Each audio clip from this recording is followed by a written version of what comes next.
Hello guys, very good morning to all of you. स्वागत है आप सभी का ऑनलाइन स्टडी एकेडमी में। आज डेट है 17 जुलाई 2021 और आज के डेट के जितने भी इंपॉर्टेंट करंट अफेयर्स हैं वो डिस्कस करेंगे हम इस वीडियो में। साथ ही देखेंगे जितने भी रिलेटेड इंपॉर्टेंट फैक्ट हैं और स्टैटिक जीके हैं। तो आइए जल्दी से शुरू करते हैं।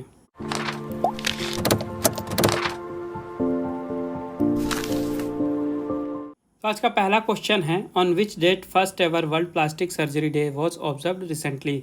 हाल ही में पहली बार विश्व प्लास्टिक सर्जरी दिवस किस तारीख को मनाया गया है? तो 15 जुलाई को मनाया गया है सबसे पहली बार विश्व प्लास्टिक सर्जरी दिवस, यानी कि वर्ल्ड प्लास्टिक सर्जरी डे। याद रखिएगा 15 जुलाई। तो अभी तक होता क्या था, नेशनल प्लास्टिक सर्जरी डे मनाया जाता था भारत में हर साल 15 जुलाई को, लेकिन इस साल जो पूरे विश्व भर में प्लास्टिक सर्जरी के स्पेशलिस्ट हैं उन्होंने इसे अडॉप्ट कर लिया है और अब नेशनल प्लास्टिक सर्जरी डे की जगह हर साल मनाया जाएगा वर्ल्ड प्लास्टिक सर्जरी डे 15 जुलाई को। तो इसी साल से शुरू किया गया है इसे, इसलिए इस साल ये इंपॉर्टेंट है काफ़ी ज़्यादा। अगला क्वेश्चन है, where has the PM Narendra Modi inaugurated Rudraksh convention centre. प्रधानमंत्री नरेंद्र मोदी जी ने रुद्राक्ष सम्मेलन केंद्र का उद्घाटन कहाँ किया है? तो अभी हाल ही में प्रधानमंत्री नरेंद्र मोदी जी ने वाराणसी में उद्घाटन किया है रुद्राक्ष नाम के सम्मेलन केंद्र का। याद रखिएगा जो कन्वेंशन सेंटर है इसका नाम है रुद्राक्ष। ये इंपॉर्टेंट है, ये आपको याद रखना है। तो इसे बनाया क्यों गया है? तो इंटरनेशनल लेवल पे जो भी यहाँ पे मीटिंग्स होती हैं, कॉन्फ्रेंस होती हैं, इसे ऑर्गेनाइज कराया जाएगा और इसके साथ ही साथ टूरिस्ट और बिजनेस को ये वाराणसी की ओर आकर्षित करेगा। तो इसी कारण से वाराणसी में ये कन्वेंशन सेंटर शुरू किया गया है जिसका नाम दिया गया है रुद्राक्ष। और इसे रुद्राक्ष क्यों नाम दिया गया है?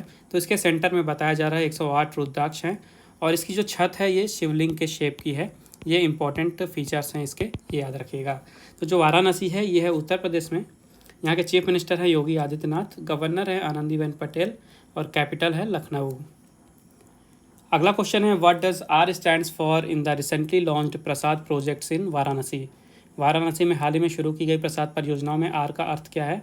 तो अभी हाल ही में प्रधानमंत्री नरेंद्र मोदी जी ने वाराणसी में प्रसाद परियोजना के अंदर में काफ़ी सारे प्रोजेक्ट वहाँ पे लॉन्च किए हैं। तो क्वेश्चन में यही पूछा जा रहा है कि जो प्रसाद है इसका फुल फॉर्म है, तो इसमें आर का मतलब क्या है? तो यहाँ पे आर का मतलब है रिजुविनेशन। याद रखेगा आर का मतलब है रिजुविनेशन।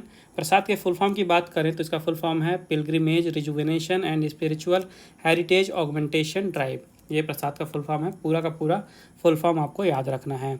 तो इसी प्रसाद स्कीम के अंडर में यहाँ पे एक तो टूरिस्ट फैसिलिटेशन सेंटर खोला गया है, उसके साथ ही 80 घाट से राजघाट के बीच में बोट सेवा शुरू की गई है। ठीक है, 80 घाट से राजघाट के बीच में एक बोट सेवा शुरू की गई है। तो जो प्रसाद स्कीम है ये केंद्र सरकार के द्वारा शुरू की गई थी, जिसे मिनिस्ट्री ऑफ टूरिज्म के द्वारा इम्प्लीमेंट किया जाता है। इसे शुरू किया गया था 2014 में। इसका मेन ऑब्जेक्टिव ये था कि जो भारत में हेरिटेज डेस्टिनेशन है वहाँ पे जो इंफ्रास्ट्रक्चर है उसको डेवलप करना। तो याद रखिएगा प्रसाद का full form pilgrimage rejuvenation and spiritual heritage augmentation drive.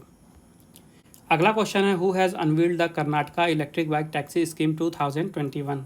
Karnataka electric bike taxi योजना 2021 का अनावरण किसने किया है?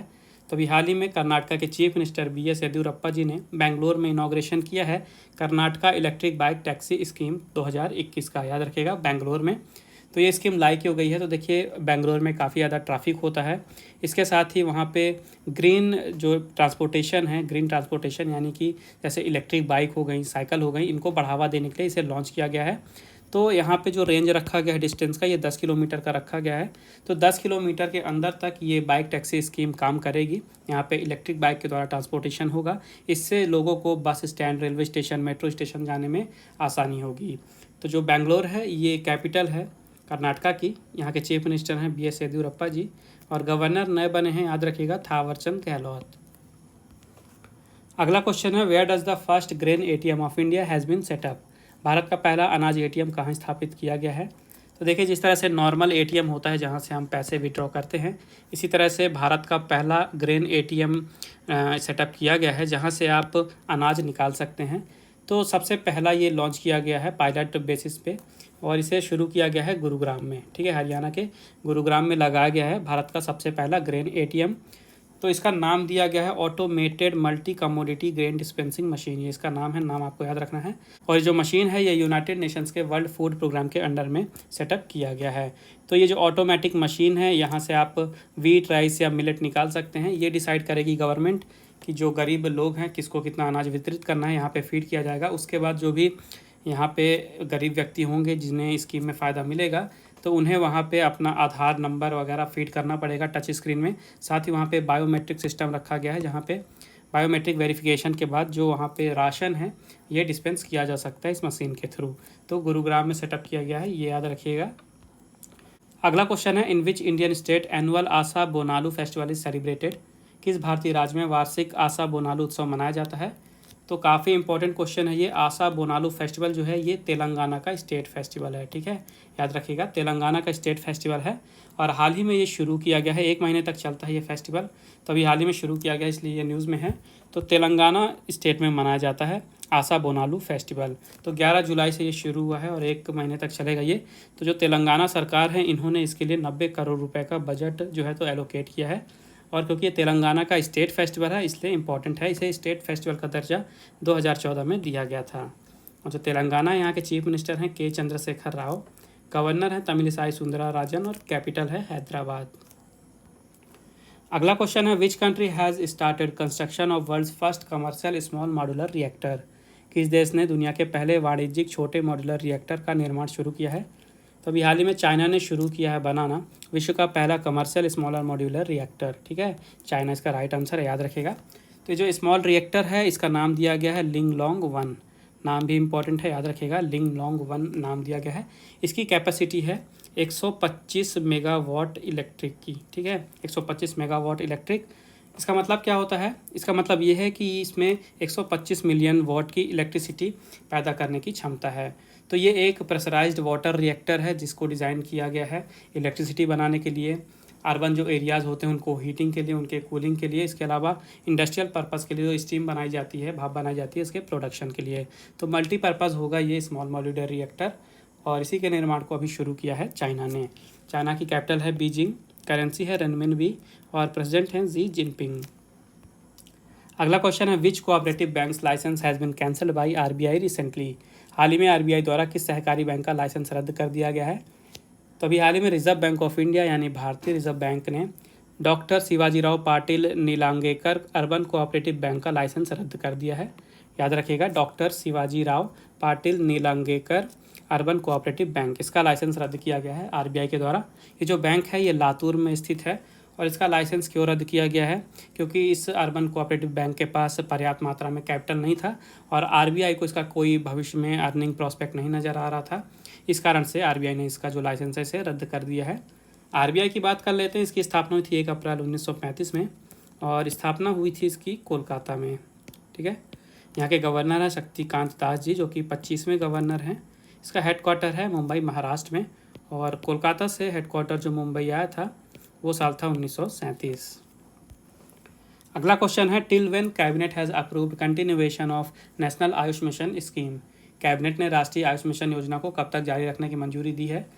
तो अभी हाल ही में यूनियन कैबिनेट ने अप्रूवमेंट दे दिया है कि जो नेशनल आयुष मिशन स्कीम था इसको कंटिन्यू रखा जाएगा अगले 5 सालों तक। और तो जो नया इसका अवधि होगा समाप्त होने का ये है मार्च 2026। तो याद रखिएगा मार्च 2026 तक अब जारी रहेगा नेशनल आयुष मिशन स्कीम, ठीक है।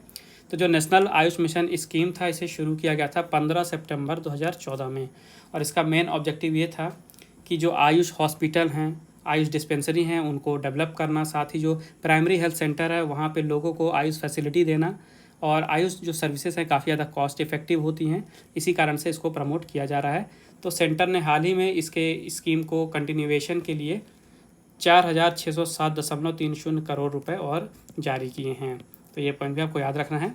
बात करते हैं आयुष की, तो आयुष का फुल फॉर्म होता है आयुर्वेदा, योगा, नेचुरोपैथी, यूनानी, सिद्धा, स्वरिगपा और होम्योपैथी, ये होता है आयुष का फुल फॉर्म। और नए आयुष मिनिस्टर बन गए हैं सर्बानंद सोनोवाल जी। इसका हेडक्वार्टर है नई दिल्ली में और इसकी स्थापना की गई थी 2014 में। अगला क्वेश्चन है, who will be honoured with Olympic laurel eight Tokyo 2020 Olympics. Tokyo Olympic 2020 में ओलंपिक लॉरेल से किसे सम्मानित किया जाएगा। तो बांग्लादेश के नोबेल पीस प्राइज़ विजेता हैं मोहम्मद यूनुस, इनको सम्मानित किया जाएगा ओलंपिक लॉरेल से, जो अभी टोक्यो ओलंपिक्स होने वाले हैं 2020 के वहाँ पे, ठीक है। मोहम्मद यूनुस नाम याद रखिएगा। इन्हें नोबेल पीस प्राइज़ दिया गया था 2006 में और ये बांग्लादेश से बिलोंग करते हैं। तो जो ओलंपिक लॉरेल है इसे इंटरनेशनल ओलंपिक कमेटी के द्वारा रियो ओलंपिक 2016 में शुरू किया गया था और ये दूसरे व्यक्ति हैं मोहम्मद यूनुस जिन्हें ये सम्मान दिया जा रहा है। सबसे पहले ये सम्मान दिया गया था रियो 2016 में कीनो को, ये नाम भी आपको याद रखना है। और जो इंटरनेशनल ओलंपिक कमेटी है इसका हेडक्वार्टर है स्विट्ज़रलैंड के लॉजान में। प्रेसिडेंट है थॉमस बैक और इसकी स्थापना हुई थी 1894 में पेरिस में। अगला क्वेश्चन है who has become the fastest batsman to score 14 ODI centuries. 14 एक दिवसीय शतक बनाने वाले सबसे तेज बल्लेबाज कौन बन गए हैं? तो अभी हाल ही में पाकिस्तान के कैप्टन बाबर आजम बन गए हैं सबसे तेज बल्लेबाज 14 एक दिवसीय शतक बनाने वाले। इन्होंने पीछे छोड़ा है हाशिम आमला को। हाशिम आमला जो हैं ये साउथ अफ्रीका के लिए क्रिकेट खेलते हैं। तो याद रखिएगा बाबर आजम ने 80 ODI इनिंग्स ली हैं 14 शतक बनाने के लिए और सबसे तेज 14 एक दिवसीय शतक बनाने वाले बल्लेबाज बन गए हैं। जो पुराना रिकॉर्ड था ये हाशिम आमला के नाम था, इन्होंने 84 पारियों में 14 शतक जड़े थे। अगला क्वेश्चन है who has authored the book titled the art of conjuring alternate realities. The art of conjuring alternate realities नामक पुस्तक के लेखक कौन है? तो हाल ही में शिवम शंकर सिंह और इनके साथ ही आनंद वेंकट नारायणन, इन दोनों ने मिल के लिखी है पुस्तक जिसका नाम है the art of conjuring alternate realities. ठीक है, तो पुस्तक का नाम भी आपको याद रखना है और लेखक का नाम भी आपको याद रखना है। शिवम शंकर सिंह और आनंद वेंकट नारायणन दोनों ऑथर हैं, दोनों के नाम आपको याद रखने हैं और पुस्तक है the art of conjuring alternate realities. तो अब समय है आज के क्विज़ का। आज के क्विज़ का क्वेश्चन है which city will host the 2022 AFC women's Asian cup football tournament. कौन सा शहर 2022 AFC महिला एशियन कप फुटबॉल टूर्नामेंट की मेज़बानी करेगा? तो ये रहे आपके ऑप्शन। मेक श्योर आंसर जरूर दें कमेंट बॉक्स में। उसके अलावा अगर आपको कोई प्रॉब्लम है, कोई डाउट है या आपका कोई सजेशन है तो आप बिल्कुल मुझे कमेंट बॉक्स में बता सकते हैं। पिछले वीडियो में आपसे पूछा गया था what is the name of recently created ministry by the union government. केंद्र सरकार द्वारा हाल ही में बनाए गए मंत्रालय का नाम क्या है? तो काफ़ी ज़्यादा इंपॉर्टेंट क्वेश्चन है ये। जो नया मंत्रालय बनाया गया है इसका नाम है मिनिस्ट्री ऑफ कोऑपरेशन। ठीक है, मिनिस्ट्री ऑफ कोऑपरेशन।